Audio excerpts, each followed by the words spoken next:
영원히 있는 곳. 오늘 말씀의 제목을 사랑으로 준비한이라고 정했습니다. 주어와 목적어가 없어서 누가 무엇을 준비했는지 표현하지 않아도 여러분이 짐작하실 것 같습니다. 오늘 누가 사랑으로 어떻게 준비했는지를 함께 생각하려고 합니다. 요한복음에 나타난 하나님의 시간은 초막절과 수전절을 지나 6월절로 이어지고 있습니다. 초막절은 추수감사의 절기라고 했습니다. 9월 말 10월 초에 있고, 수전절은 성전을 새로 보수함을 기념하는 절기인데 12월 25일 때는 겨울이라 했습니다. 그리고 오늘 말씀의 배경은 6월절입니다. 6월절은 이스라엘에서는 신년에 해당하는 절기입니다. 우리의 설날보다는 한 두어 달 정도 늦어서 봄의 절기에 해당하는 그런 절기입니다. 우리가 지키는 부활절이 이 6월절과 다 있기 때문에 우리가 그 시기를 대략 짐작하실 겁니다. 초막절은 가을의 절기였고, 또 수전절은 겨울이었고, 또 6월절은 봄의 절기입니다. 오늘 말씀은 이 6월절 엿새 전에 베다니에서 있었던 사건을 말씀하고 있습니다. 예수님을 위한 잔치가 베다니에서 열렸는데 어떤 잔치였는가 하면 말씀하지 않아서 짐작해보면 예수님을 위한 생일잔치 같지는 않습니다. 6월절 엿새 전이라고 했기 때문에 가장 큰 명절을 앞두고 주님과 의미 있는 시간을 보내고 싶었던 것 같습니다. 이 잔치가 벌어진 장소는 마태복음과 마가복음에 보면 나병 환자 시몬의 집이라고 말씀하고 있습니다. 그러나 요한복음에서는 잔치가 어디에서 벌어졌는지 또 어떤 잔치였는지는 언급하지 않습니다. 오히려 1절 말씀에 보면 베다니는 예수께서 죽은 자 가운데서 살리신 나사로가 있는 곳이다 라고 말씀하면서 오늘 본문에 보면 이 나사로와 그의 형제들에 대한 말씀이 이렇게 부각되고 있습니다. 죽었다가 살아난 나사로와 그 여동생 마리아와 마르다가 오늘 본문에서 아주 돋보입니다. 마르다는 일을 하고 있습니다. 그녀는 이런 일에 재주가 있고 아주 능숙했습니다.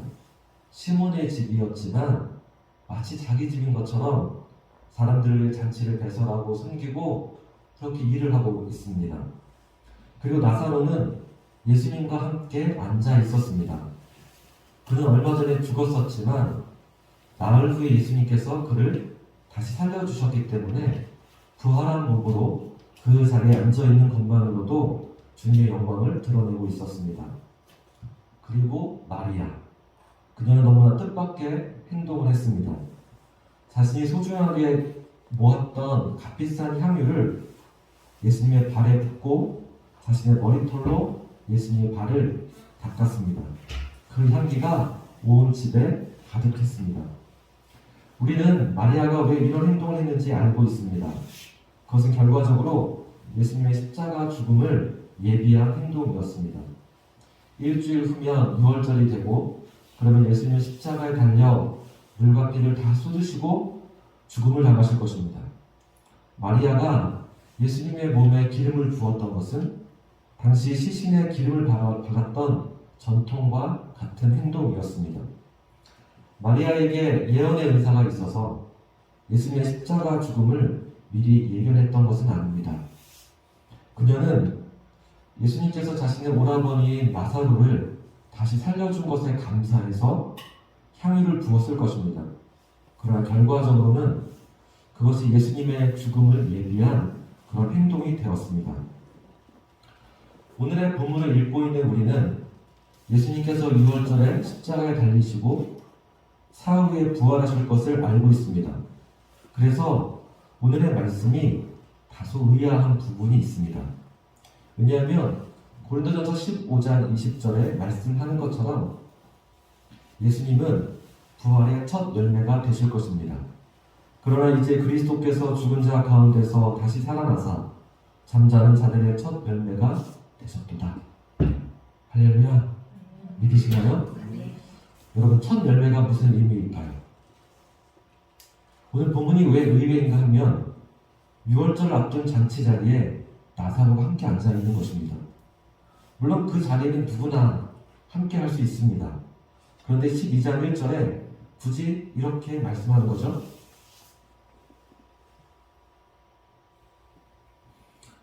6월절 엿새 전에 예수께서 베다니에 이르시니 이곳은 예수께서 죽은 자 가운데서 살리신 나사로가 있는 곳이다. 오늘 이 말씀의 시작부터 나사로의 부활을 강조하고 있습니다. 요한복음 11장에서 우리는 예수님이 그를 다시 살리는 감격적인 장면을 보았습니다. 그것으로 충분할 것 같습니다. 이제 예수님의 십자가를 본격적으로 말씀하는 이 자리에 왜 나사로가 나사로의 부활을 계속해서 말하는 걸까요? 굳이 따지자면 그는 예수님보다 먼저 죽음에서 부활한 사람입니다. 부활의 첫 열매는 사실상 나사로가 아닐까요? 그래서 저는 1절 말씀이 약간 당혹스러웠습니다. 물론 첫 열매라는 뜻이 단지 순서가 제일 먼저다 라는 의미만은 아닐 것입니다. 오히려 그것은 예수님께서 죄와 죽음을 이기셨다는 더 큰 상징과 의미를 담고 있는 말씀일 것입니다. 그러나 어쨌든 첫 열매라고 말하면서 처음을 담고 있기 때문에 나사로의 부활이 너무 부각되는 것은 그다지 좋아 보이지 않습니다. 때문에 나사로의 이야기는 11장에서 딱 끝내고 이제 본격적으로 예수님의 십자가와 부활을 이야기하는 이때부터는 예수님께 집중해야 할 것 같은 생각이 듭니다. 그런데 12장 1절에 그냥 나사로라고 하지 않고 죽은 자 가운데서 살리신 나사로라고 했습니다. 그리고 마리아가 수많은 감사의 표현이 있는데 왜 하필 향유를 부었던 것일까요? 이 부분에서 저는 제 묵상이 시작되었습니다. 저는 예전에 이 본문을 가지고 향유를 부은 여인에 대해서 설교하면서 자신의 모든 것을 쏟아부은 마리아의 헌신과 사랑, 그 귀한 희생을 여러분에게 말씀드린 적이 있습니다. 그런데 똑같은 본문, 똑같은 사건인데 이번에는 다르게 보였습니다. 전에는 마리아가 보였다면 이번에는 예수님이 보였습니다. 예수님에게 마리아는 어떤 의미였을까?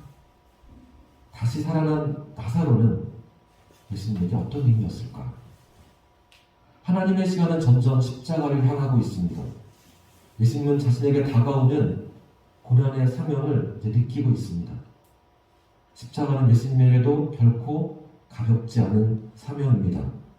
십자가를 앞둔 이때 나사로의 존재가 예수님을 위로하지 않았을까요? 나사로가 많은 사람들에게 부활의 소망을 주었던 것처럼 예수님에게도 적지 않은 격려와 확신을 더했을 것입니다. 아니, 예수님이니까 예수님은 그런 지지가 필요 없지 않을까? 전 아니라고 생각합니다. 십자가를 앞둔 예수님도 격려가 필요하고 위로가 필요하고 지지가 필요했습니다. 그래서 하나님께서 예수님을 위한 잔치를 허락하신 것이 아닐까요? 나병 환자 시몬의 집에서 열린 잔치가 하나님이 예수님을 위해서 사랑으로 준비한 잔치가 아닐까요? 고난의 길, 그 길을 예수님이 걸어야 하기 때문에 특별한 은혜의 시간들을 주신 것입니다. 하나님은 당신의 독생자를 십자가로 인도하며 어떤 심정이었을까요? 하나님은 당신의 아들을 그냥 방치하지 않았습니다. 오히려 마리아를 감동하셔서 가장 소중한 옥합을 깨뜨려 예수님의 발에 향유를 붓게 하셨습니다. 여인이 눈물을 흘리며 자신의 머리털로 예수님의 발을 닦았을 때 예수님은 하나님의 손길을 느꼈을 것입니다. 하늘 아버지가 나를 위로하며 사명의 자리로 나아가라 이끄시는구나. 하나님은 우리에게도 그러신 분이십니다. 우리가 사명의 길을 걸을 때 하나님은 우리를 지지하고 위로하고 확신을 주며 용기를 주시는 분이십니다. 마리아 같은 사람을 통해서 그렇게 하십니다. 나사로 같은 부활의 증인을 허락하십니다. 하나님이 우리를 위하여 사랑으로 준비한 잔치가 있습니다. 우리에게 좁은 문으로 걸어가라, 십자가의 길을 걸으라 말씀하시면 그냥 방치하는 분이 아니십니다. 우리가 골고다 길을 걸어갈 수 있도록 우리를 지지하고 서포트하시는 분이십니다. 그런 하나님의 손길이 있습니다. 우리가 그것을 깨달아야 합니다. 여러분의 삶을 주의 있게 살펴보십시오. 하나님의 자녀인 여러분을 하나님 위로하시고 격려하시고 지지하는 하나님의 사인들이 있습니다. 그것이 없다면 어쩌면 여러분은 누군가에게 마리아가 되어주어야 되고 나사로가 되어주어야 할지도 모르겠습니다. 제가 송리 중앙교회를 섬길 때 제가 맡은 교구에 신방을 간 적이 있습니다. 봄 대신방 기간에 어느 권사님의 가정을 방문했을 때 남편은 신앙생활을 하지 않았고 권사님이 장성한 딸과 함께 신방 예배를 드렸습니다. 다혜라는 청년은 대학을 졸업하고 소방 공무원 시험을 준비하고 있었습니다. 모든 공무원 시험이 그렇지만 소방 공무원도 경쟁이 너무나 심해서 밤낮 없이 열심히 공부하는데도 항상 그 될 것 같은 상황에서 떨어지고 그 약간의 그 차이를 넘는 것이 그렇게 힘들었나 봅니다. 막연하고 답답한 시험 공부를 하면서도 다혜는 에너지가 풍부하고 너무나 밝아 보이는 청년이었습니다. 저희 가정이 송리중앙교회를 떠나고 나서도 한두 해 더 시험에 매를 넣고 결국에는 소방공무원에 합격을 했습니다. 그리고 직장에 들어가서 좋은 사람도 만나서 금방 결혼도 했습니다. 몇 해 전이었을까요? 롱패딩이 유행하던 때였는데 다혜가 우리 태희를 위해서 좋은 패딩을 선물해 주었습니다. 그 옷은 준이를 거쳐 올해 찬이까지 잘 입고 있습니다.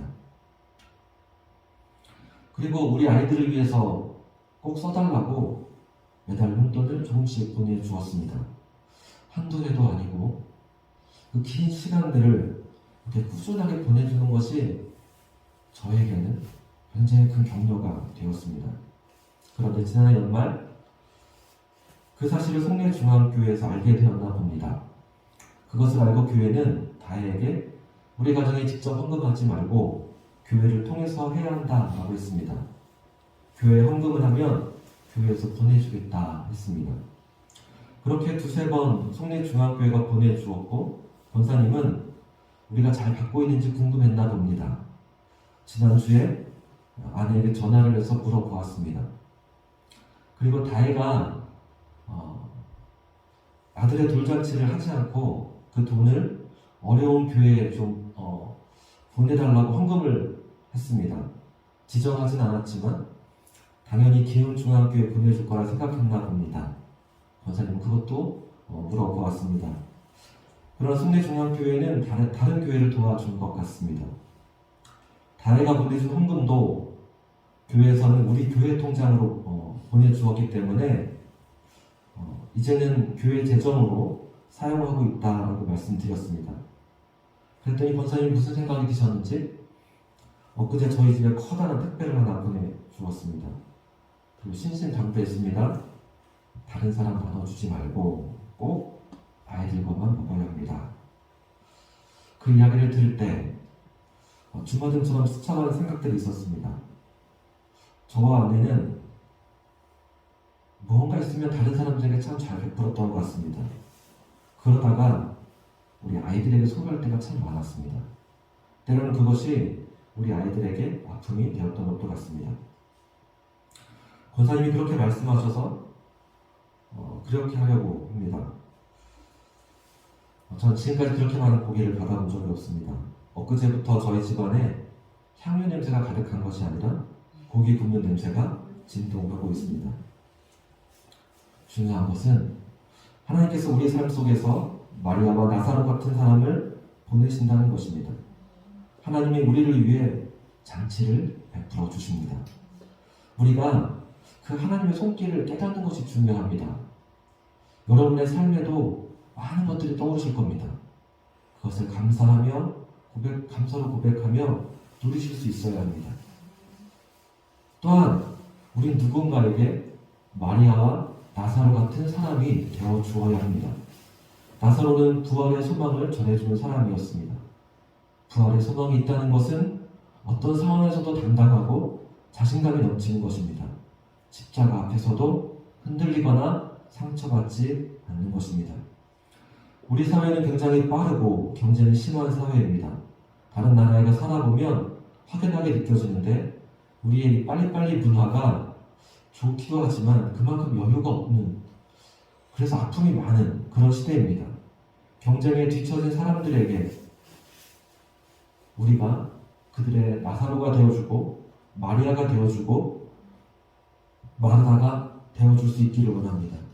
사랑으로 수고하는 마르다처럼 누군가를 위해 수고하는 사람, 나사로처럼 부활을 나타내주고 증거할 수 있는 사람, 마리아처럼 나의 가장 좋은 것을 깨서 누군가의 발에 부어줄 수 있는 사람, 그런 사람이 될 수 있기를 간절히 원합니다. 기도하시겠습니다.